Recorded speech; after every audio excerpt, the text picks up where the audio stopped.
Chers amis auditeurs de Radio Courtoisie, nous allons poser la question essentielle. La France est-elle morte?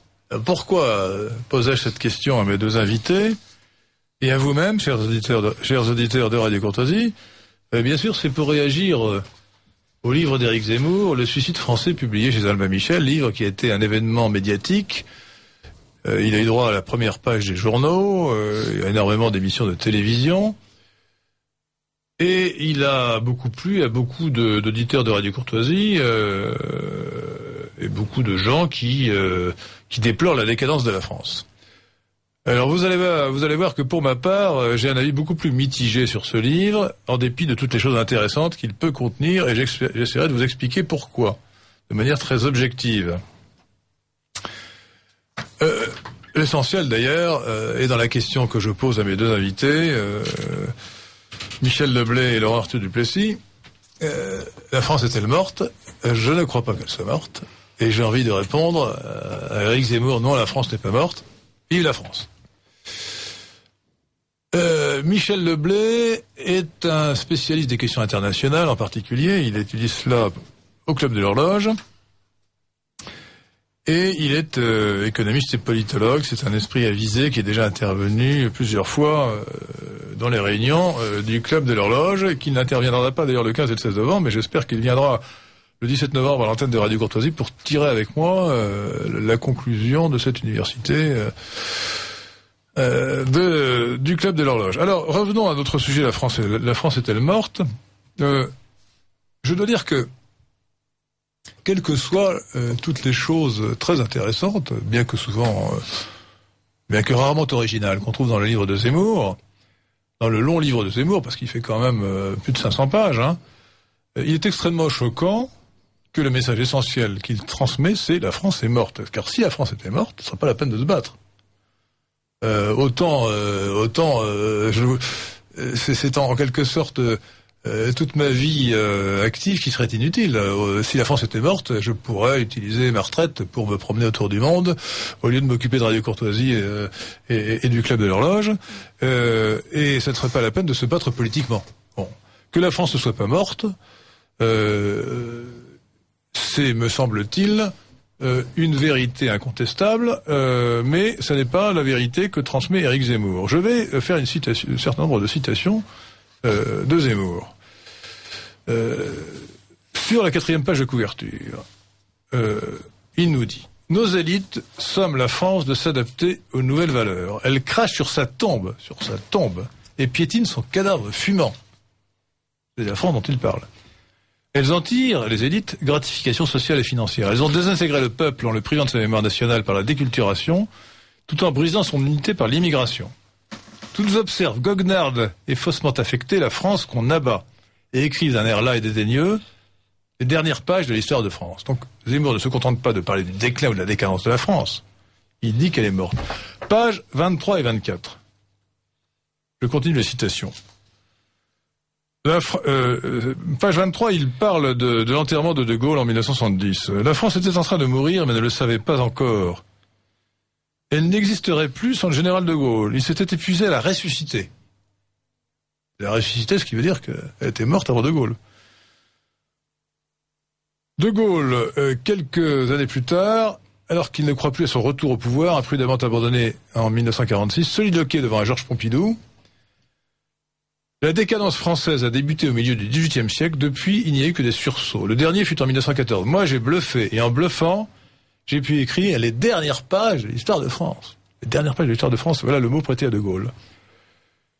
Avec De Gaulle, c'est la France qu'on enterre. On aurait pu écrire: De Gaulle était le veuf inconsolé de la France. Il finit par en mourir. C'est en mai 68 qu'il saisit son échec à réveiller le corps défunt de sa bien-aimée. Donc, selon Zemmour, il faut parler du corps défunt de la France. Page 28. Page 28. Donc c'est vraiment, ce n'est pas au hasard, un passage au hasard, c'est très insistant. Page 28. De Gaulle, seul à colomber entre le souvenir et la mort, est encore le grand maître de l'ordre de la France. Parce qu'il l'a assumé, point d'interrogation? Parce qu'il a, pendant tant d'années, dressé à bout de bras son cadavre en faisant croire au monde qu'elle était vivante. Page 238. Page 238. Page 238. François Mitterrand, préféra dissimuler son abandon du socialisme et de l'État sous le paravent de la mythologie européenne, transformant le patriotisme français en un simple musée, avec sa célèbre formule funéraire « La France est notre patrie, l'Europe notre avenir », que tout le monde traduisit par « La France est notre passé », à jeter dans les poubelles de l'histoire. Page 508.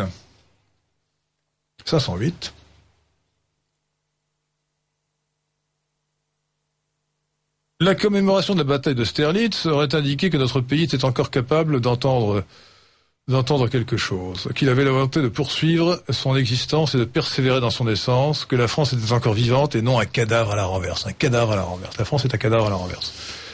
Page 519. Page 519. Nous sommes bientôt à la fin. Les élites françaises ont renoncé à dominer l'Europe et le reste du continent refuse désormais toute hégémonie, même culturelle ou idéologique, de la grande nation défunte. Page 526. Nous avons aboli les frontières, nous avons renoncé à notre souveraineté. Nos élites politiques ont interdit à l'Europe de se référer à ses racines chrétiennes. Cette triple apostasie a détruit le pacte millénaire de la France avec son histoire. Ce dépouillement volontaire, ce suicide prémédité, ramène les orages que nous avions jadis détournés, grandes invasions et guerres de religion. Et page 527, il y a ce mot final.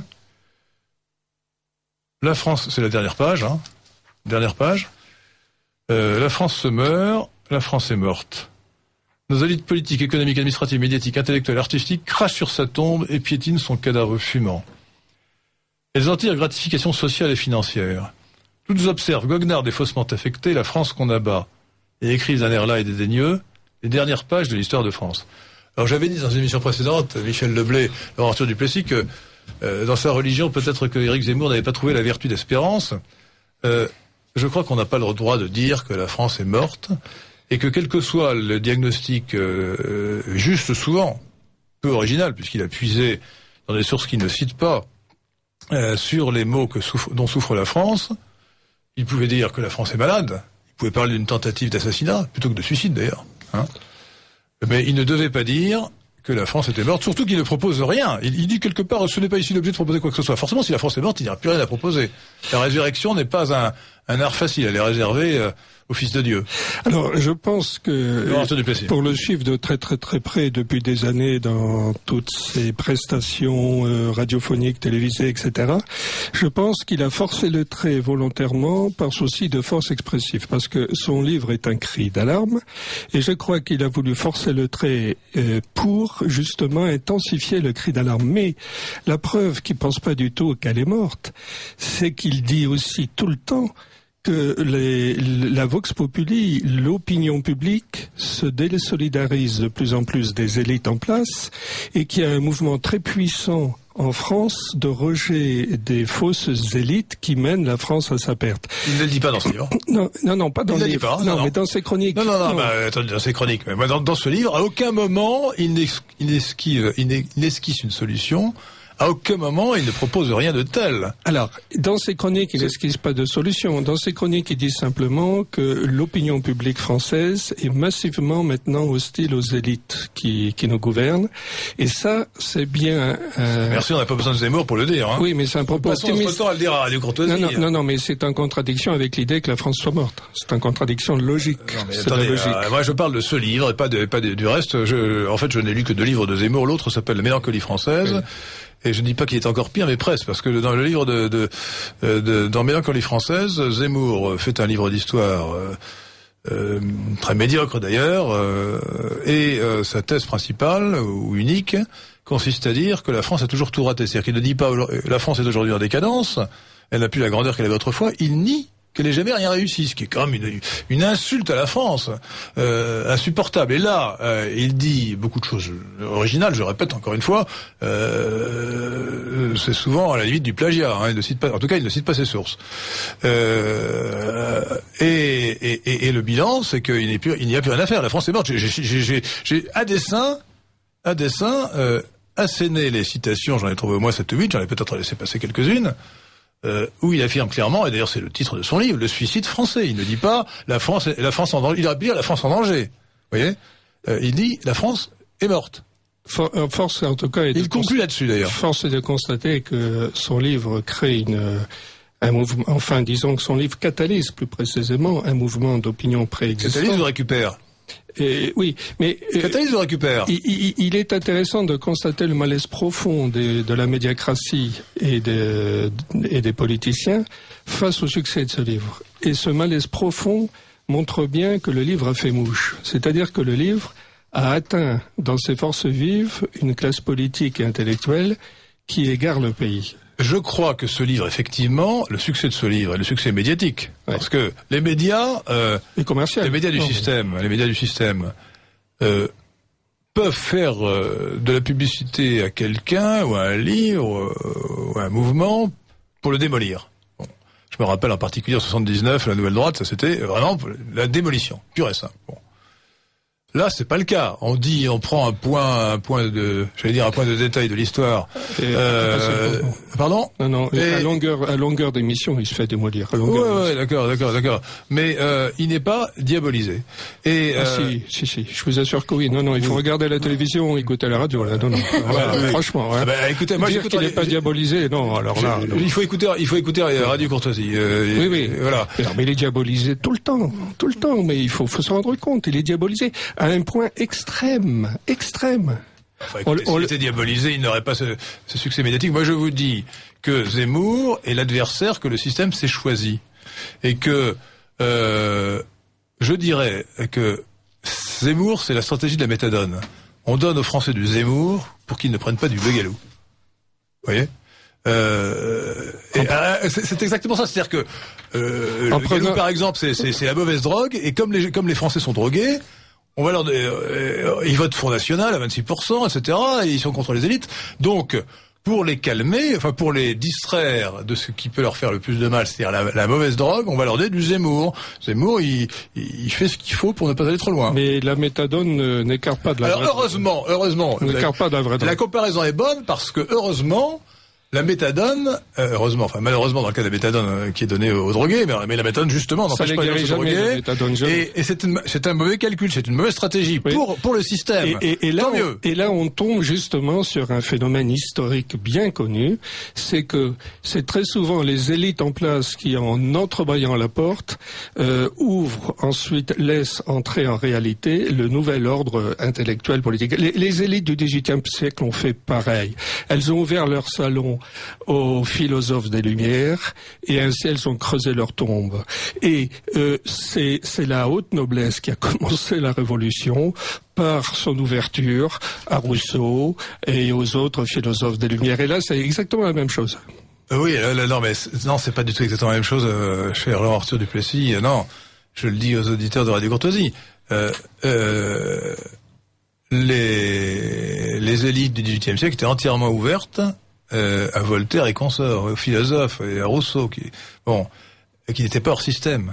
Bien qu'ils condamnassent le système, ils étaient entièrement dans le système. Mais ils l'ont fragilisé. Zemmour, c'est la méthadone. Ce n'est pas, je dis Begalou, je pourrais citer d'autres noms. Peut-être Laurent Arthur Duplessis. Mais il a d'ailleurs chroniqué louangeusement mon dernier livre dans le Figaro au mois d'avril 2013. Et je l'en remercie. Il n'est pas si mauvais. Il a été le seul à le faire. Il a été le seul à le faire dans les journaux à grand tirage. Alors, Michel Leblay, que pensez-vous de cette affirmation répétée et obsessionnelle d'Éric Zemmour qui dit la France est morte? Écoutez, très franchement, je vais vous choquer, Henri. Mais je partage l'avis de Laurent Arthur Duplessis. C'est un cri d'alarme, incontestablement. Je pense que, vu ce qu'on lit c'est une raison funèbre, ce n'est pas un cri d'alarme. Oui, enfin, quand même, à partir du moment, je veux dire, le mot est fort, mais pour choquer l'opinion, il faut employer des mots forts. Et parce qu'il y aurait eu deux manières de présenter les choses. Il aurait pu dire la France est morte et s'inscrire dans une logique mondialiste et autre comme certains. Il dit la France est morte et il le déplore profondément. Et c'est un cri d'alarme. Et d'ailleurs, finalement, dans ses différents chapitres, il reprend quand même c'est peut-être du plagiat, mais enfin, il reprend un certain nombre de thèmes qui vous sont chers. Je pense à la trahison des pères, et c'est le basculement. Mais il faut le dire, il le dit, et tout le monde ne le dit pas. C'est le basculement de l'état légal vers l'état de droit, la mort du père de famille, la loi Pleven qu'il dénonce. Le chapitre qu'il écrit sur le CRIF me paraît vraiment tout à fait intéressant et passionnant. Tout à fait, le chapitre sur le CRIF est intéressant. C'est tout à fait passionnant. Le passage, le chapitre sur Lelouch Fetzer est remarquable. Est très très drôle. C'est anecdotique, mais c'est très drôle. Est remarquable. Et donc je trouve qu'en fait il y a une série d'analyses remarquables qui sont très bien conduites. Alors bien entendu, il reprend des idées qui sont déjà existantes chez certains, mais il a l'avantage de finalement leur donner une diffusion qu'elles n'ont pas par ailleurs. Et puis il faut reconnaître, bon, c'est vrai qu'il est très malmené, il est attaqué. Et ce qu'il faut reconnaître, c'est qu'il n'est pas attaqué finalement sur ses idées de fond.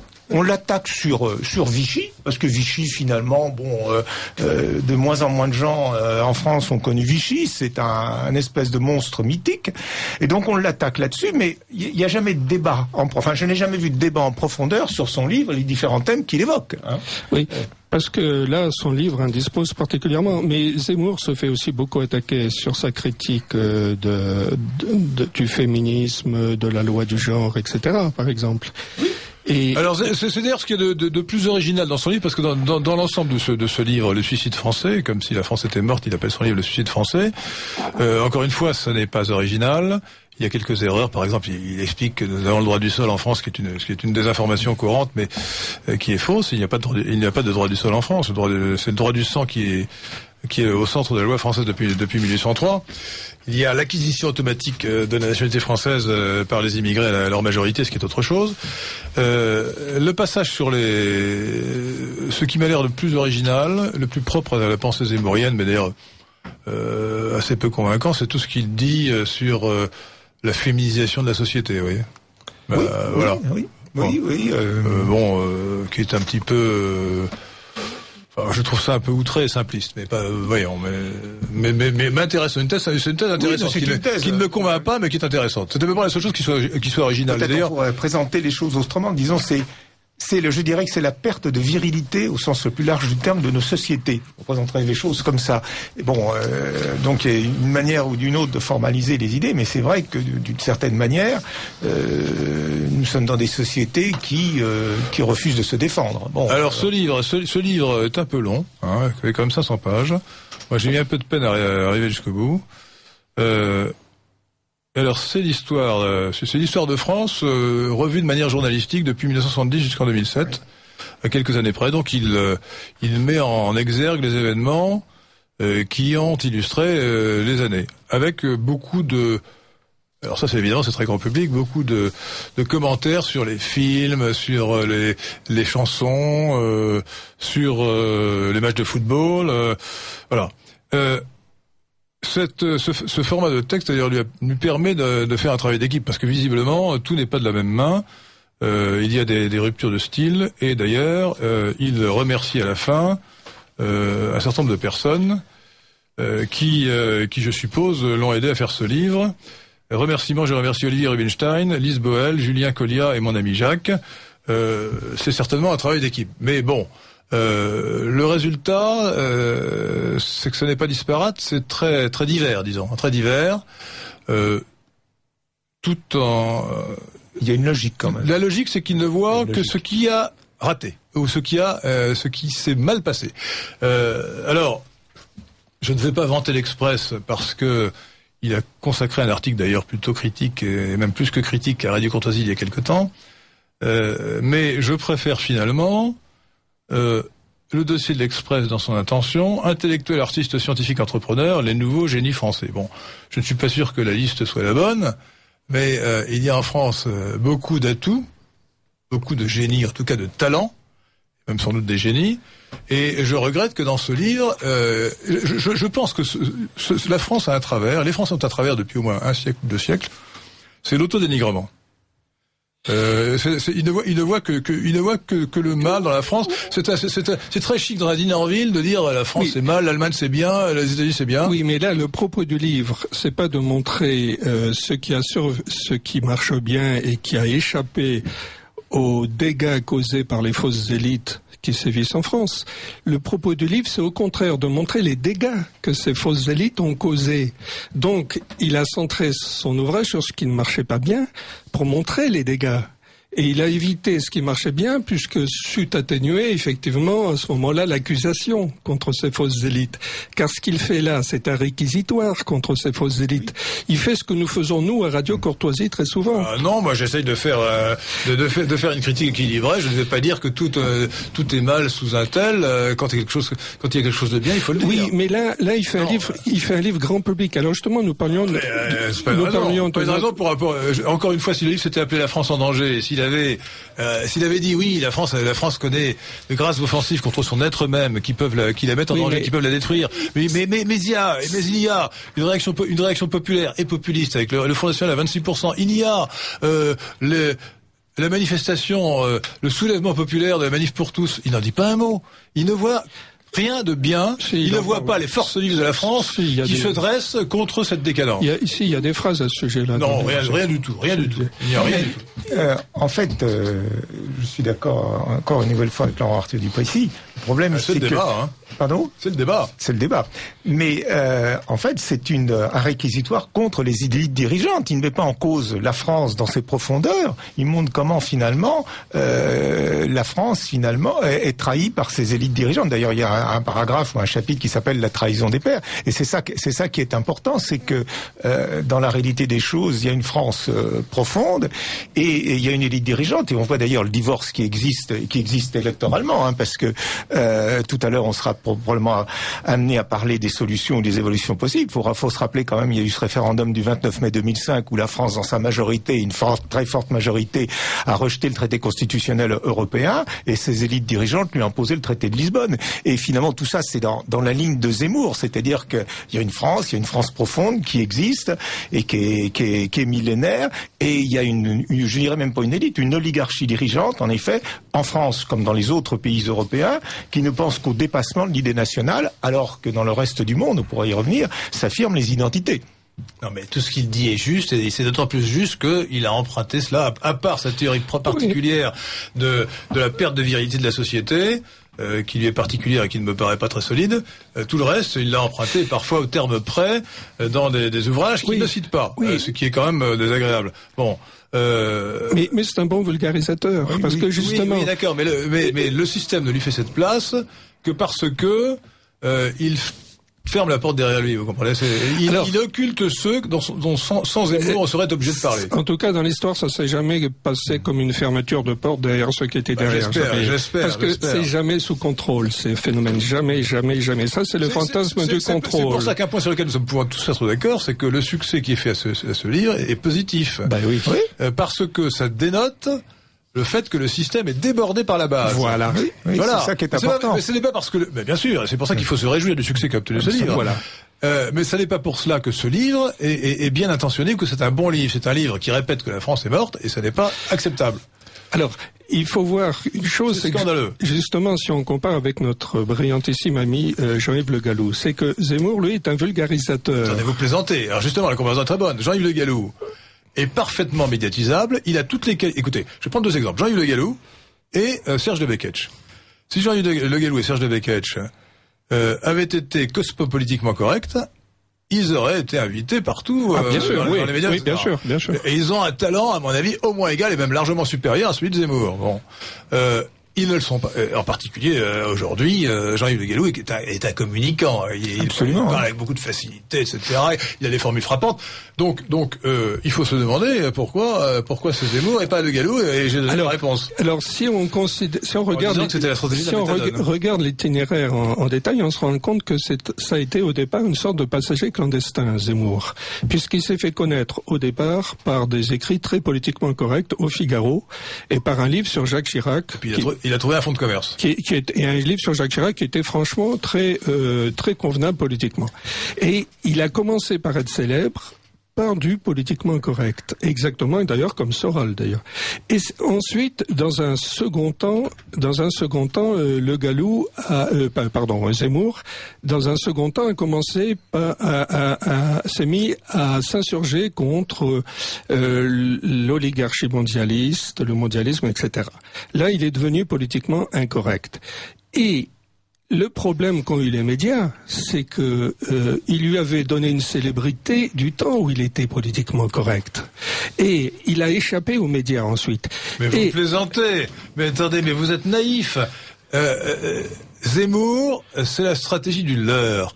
Il rabat les gens vers les médias du système, qui ensuite consomment les médias du système selon le procédé du pâté d'alouette. C'est-à-dire que vous avez une alouette de Zemmour qui vous dit des choses bien, et puis un cheval de cosmopolitiquement correct. Oui. Et voilà ce qu'on fait. Donc il sert objectivement le système. Oui, et les gens sont naïfs et le croient et ne se rendent pas compte de la manière dont le système digère. Mais le système est dépassé le système est malin. Le système est dépassé parce que le système est dépassé parce que l'automate monte quand il est là, il redescend quand il est plus là. Zemmour. Il redescend, mais une partie des gens qui sont attirés par le leurre Zemmour vont rester ensuite pour avaler les saloperies qui suivent. Et que les médias aient besoin de ce leurre maintenant, ça montre leur affaiblissement. Alors c'est ça. Alors ça nous sommes tous d'accord. Ça montre le succès du nommé Zemmour et le signe de quelque chose de très positif. Voilà. Et ce qui est encore plus positif, c'est que le Front National a eu 26% aux européennes. Mais tout est lié là-dedans. Oui, tout est lié. Mais il faut pas dissocier, tout est lié là-dedans. Henri, est-ce que la question, c'est pas de savoir, est-ce que, mis à part la conclusion sur La France est morte, qui est un cri d'alarme, est-ce que nous sommes d'accord? C'est pas un cri d'alarme, je suis désolé. Bon. Le livre est parfaitement écrit et le livre est un diagnostic de médecin légiste qui dit voilà pourquoi la France est morte. J'explique la maladie qui a conduit à sa mort. Aujourd'hui, elle est morte. Et je vous ai fait parce que j'attendais cette contestation. C'est pour ça que j'ai lu les 8 ou 10 endroits où il dit que la France est morte. Les mots ont un sens. Il a dit que la France est morte. Il pense que la France est morte. Il n'y a plus rien à faire, que son cas est au minimum désespéré. C'est parce que les gens ont retenu. Les lecteurs, ils n'ont pas retenu ça. Tant mieux, mais il faut qu'ils comprennent que c'est un mensonge. Mais ils l'ont compris. Et si vous voulez, moi, en résumé, voilà ce que je pense. Je dis Zemmour est un charognard qui répète la France est morte. Et moi, je dis vive la France. Oui, mais la question est de savoir, est-ce que, pour l'essentiel, on est d'accord avec le diagnostic de Zemmour, et est-ce que, justement, le livre de Zemmour, ses prestations audiovisuelles, permettent ou contribueront à un rebond, finalement, de la France par rapport à la situation dans laquelle elle se trouve, finalement. Michel Leblay, on est d'autant plus d'accord avec le diagnostic de Zemmour que je répète qu'à part sa théorie particulière de la perte de virilité de la société, qui se veut originale, tout le reste n'est que du copier-coller, du pillage de ce qui a été écrit ailleurs, notamment dans les livres de Le Galou du Club de l'Horloge. Il y a des choses quand même. Et surtout sur l'état de droit, par exemple, sur la loi de 1970, nous avons dit, moi-même, j'ai dit ça 20 ans avant Zemmour. Oui, mais il y a aussi une chose, vous savez ce que disait le philosophe Léo Strauss, la reductio ad Hitlerum, et lui, il y échappe. Parce qu'il est juif. Oui. Alors, à moitié d'ailleurs. Excusez-moi, mais à moitié. Vous vous rendez compte que c'est intolérable. On a supprimé en 1789, dans la nuit du 4 août, les privilèges. La noblesse a perdu ses privilèges. Tous les Français, qu'ils soient israélites, catholiques, protestants, ou ce que vous voulez, même bouddhistes et musulmans, sont considérés, pour la nation, doivent être considérés comme égaux, non seulement égaux devant la loi, égaux en dignité, mais ils ne doivent pas avoir des privilèges. Alors le simple fait que vous me dites benoîtement que parce qu'il est juif, il a le droit de dire des choses que les non-juifs n'ont pas le droit de dire, c'est insupportable, écoutez. Ça veut dire que dans notre pays, il n'y a plus d'égalité entre les citoyens. Je me rappelle, ça me fait penser à une chose absolument extraordinaire. Il y avait une couverture de Valeurs Actuelles, il y a 2 ans, qui disait « Ces intellectuels qui disent non, qui osent dire non ». Et les noms qui figuraient, c'était Alain Finkielkraut, Elisabeth Lévy, Éric Zemmour et Fabrice Lucchini. Je me suis dit, ouf, Lucchini n'est pas juif. Et Lucchini, d'ailleurs, n'est pas un intellectuel. Non, ça devient insupportable. Je vous signale d'ailleurs que le judéocentrisme de Zemmour est épatant. Dans son livre, il cite énormément de gens, 50% des gens qu'il cite sont juifs. 50%. En disant ou en écrivant ce qu'il a dit sur le CRIF, à mon avis, il ne se fait pas que des amis dans la communauté juive. Alors, il y a un débat de stratégie. Alors là, il a parfaitement raison. cette question, ce qu'il dit est excellent. Oui. Il dit ceci. Le CRIF, qui a été créé après la Seconde Guerre mondiale, est en contradiction avec la tradition française remontant à Napoléon, qui voulait qu'il n'y ait pas de communauté juive en tant que telle. Il y avait des Français israélites, et d'ailleurs le CRIF à l'origine s'appelait quand même Conseil représentatif des Israélites de France. I, c'est le I d'Israélites. Et ensuite ils sont passés d'Israélites à Juifs, c'est-à-dire de la notion religieuse à la notion ethnique. Et ils se communautarisent en devenant en pratique le porte-parole du gouvernement israélien pour influencer la politique française au Proche-Orient. Bien. Donc, cette communautarisation des Juifs est insupportable. Il a parfaitement raison. Seulement, quand il se répand de manière admirative sur Napoléon, je suis désolé, il cite à juste titre Clermont-Tonnerre. Clermont-Tonnerre qui, en 1789, a dit « il faut tout donner aux Juifs en tant qu'individu et rien en tant que nation ». Bon, très bien. Mais Napoléon a fait une faute de ce point de vue, en créant le consistoire, en organisant les Juifs, comme aujourd'hui on l'a fait avec les musulmans et le Conseil français du culte musulman grâce à Sarkozy, comme une communauté. Le consistoire, c'est l'organisation communautaire. Les Juifs n'avaient pas besoin de communauté. Et d'ailleurs, ce qui me rend extrêmement dubitatif sur sa conception de l'assimilation, c'est que dans un livre précédent que j'ai déjà cité, qui s'appelle Mélancolie française, il vante comme l'idéal de l'assimilation la formule qu'il prête aux Juifs français du début du XXe siècle, Juifs à la maison, Français dans la rue. Et cette formule est absolument scandaleuse. On doit être Juif et Français à la maison comme dans la rue. On doit être catholique ou Israélite et Français à la maison comme dans la rue. On doit être catholique et Français à la maison comme dans la rue. Dire Juif à la maison, Français dans la rue, ça veut dire fais semblant d'être Français devant les autres, non Juif, mais en fait reste Juif essentiellement. C'est absolument choquant. C'est le double langage. C'est le double langage que d'ailleurs il reproche à l'Alliance israélite universelle. Mais je ne pense pas qu'il ait eu cette arrière-pensée quand il a... c'est ce qu'il dit très clairement. Manifestement, quand on le suit de très près, on voit qu'il n'est pas du tout dans cette sensibilité-là. Alors,